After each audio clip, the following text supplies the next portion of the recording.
The homeowner, Katie, always put her energy into her kids' rooms, but never her own. But the kids are grown up now, so it's finally time for her to focus on her own room. This bedroom was tired.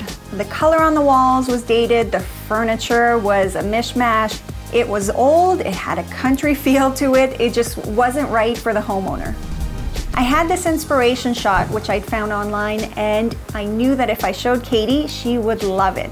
It was very feminine, but still had some traditional and modern elements. It had a neutral enough palette that I felt it could be livable for the long term. I didn't want to put pink on the walls, it just seemed too sweet for a grown-up bedroom, so we decided to put it on the ceiling, which is perfect because that's what you look at when you're lying down. First thing on Katie's list was a new bed. So she got an organic mattress from Obasan, but of course we didn't want to put a new mattress on an old bed. So I worked with Marigo Designs to design this beautiful upholstered bed. Now there's a cat that lives in this house, and this cat has claws. So I wanted to make sure that this upholstered bed would not be turned to shreds. And that's why we chose velvet. Apparently cats hate it, and so far so good. This blanket is so expensive.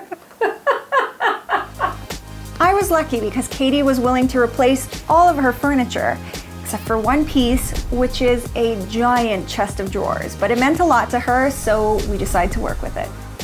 Katie insisted on having a TV in here, which is fine, her bedroom, her rules.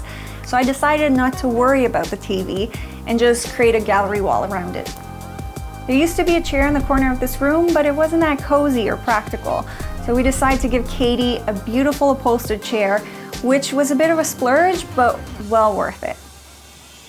When I found this vintage rug, I knew I could make this entire palette work. It had all the right colors, all the right tones, and it fit perfectly to cover up all of this honey-colored floor.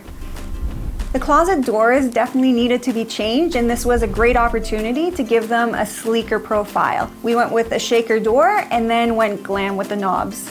This isn't a large room, so we bought small side tables and mounted the lights to the wall.